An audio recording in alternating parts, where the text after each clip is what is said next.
Hi friends, welcome to yogis world YouTube channel. இன்றைக்கி நம்ம என்ன ரெசிபி பார்க்க போகணும்னு பார்த்தீங்கன்னா, மினியேச்சரில் கோதுமை பிஸ்கெட் தான் எப்படி செய்யறதுன்னு பார்க்க போகிறோம். வாங்க வீடியோக்குள்ளே போகலாம். அதுக்கு முதல்ல அரை கப் நெய் சேர்த்துக்கலாம். நெய் இல்லாட்டி எண்ணெய் கூட யூஸ் பண்ணலாம். சேர்த்துட்டு நல்லா மிக்ஸ் பண்ணிக்கலாம். எண்ணெய் சேர்க்கும்போது வாசனை இல்லாத எண்ணெய் சேர்த்துக்கோங்க.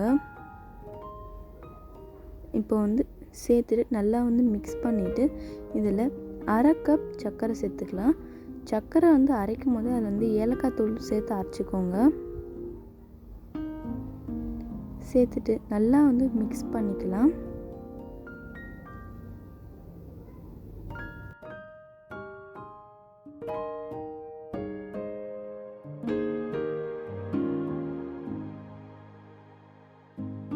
இப்போ இதில் ஒரு பிஞ்ச் அளவு உப்பு சேர்த்துக்கலாம். சேர்த்துட்டு நல்லா மிக்ஸ் பண்ணிக்கலாம்.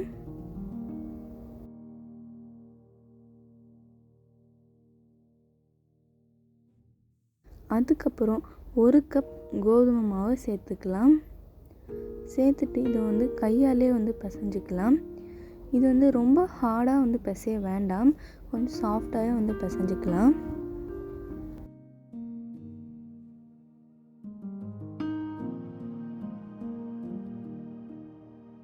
இப்போ பாருங்கள், நல்லா பிசைஞ்சாச்சு.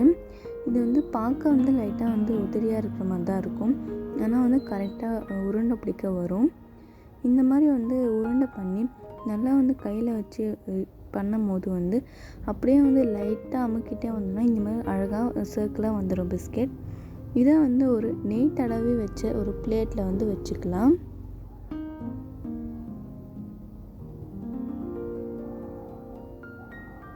இதே மாதிரி எல்லாத்தையும் பண்ணிக்கலாம். இப்போ பாருங்கள், எல்லாத்தையும் பண்ணியாச்சு. இன்னும் கூட மாவு இருக்குது.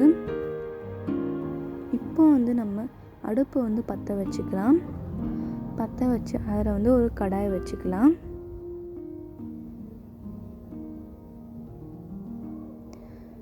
இதில் ஒரு ஸ்டாண்டு வச்சுக்கலாம் தூக்கி வைக்கிறதுக்காக. வச்சுட்டு ஒரு 5 மினிட்ஸ் ப்ரீஹீட் பண்ணிக்கலாம். அதுக்கப்புறமா இதில் நம்ம செஞ்சு வச்ச பிஸ்கெட் பிளேட்டை வச்சிடலாம். வச்சுட்டு நீங்கள் வீட்டில் செய்யும்போது ஒரு 25 to 30 மினிட்ஸ் வேக விடுங்க. இப்போ பார்த்திங்கன்னா நல்லா ஒரு தட்டு போட்டு மூடிடலாம். இதை குக்கரில் கூட பண்ணலாம், அதே மாதிரி ஸ்டாண்டு வச்சுட்டு. இப்போ பார்த்திங்கன்னா நல்லா பிஸ்கெட்ஸ் வெந்திருக்கு. இது உங்களுக்கு முதல்ல பார்க்கும்போது சாஃப்டாக இருக்கிற மாதிரி தான் இருக்கும். ஆனால் அது நல்லா கம்ப்ளீட்டாக ஆற விட்ட அப்புறமா நல்லா கிறிஸ்பாக ஆகிடும். இது இன்னும் ஒரு 1/2 அன் ஹவராவது கண்டிப்பாக ஆற விட்டுருங்க. இப்போ இதை எடுத்து ஒரு பிளேட்டில் மாற்றிக்கலாம். ஏன்னா அடுத்த பேட்ச் வேறு இருக்குது.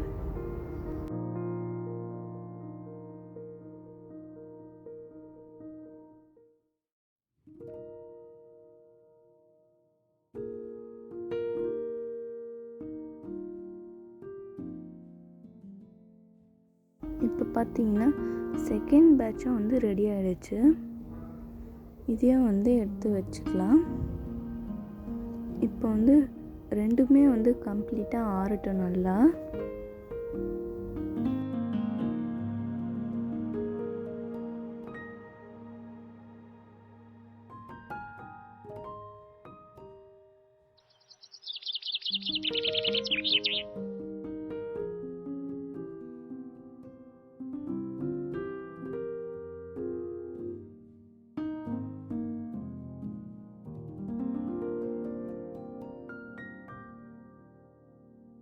இப்போ பார்த்தீங்கன்னா நம்மளுடைய பிஸ்கெட்ஸ் சூப்பராக ரெடி ஆகிடுச்சு. இது இப்போ உடச்சி காமிக்கிறேன், எவ்வளோ சூப்பராக இருக்குதுன்னு பாருங்கள்.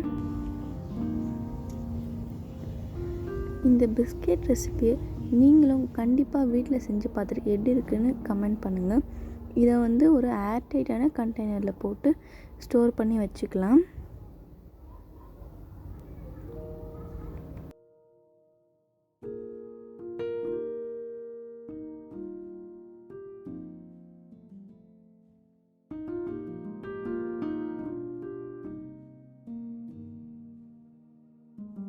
உங்களுக்கு இந்த வீடியோ பிடிச்சிருந்தா லைக் பண்ணுங்கள், ஷேர் பண்ணுங்கள், கமெண்ட் பண்ணுங்கள்.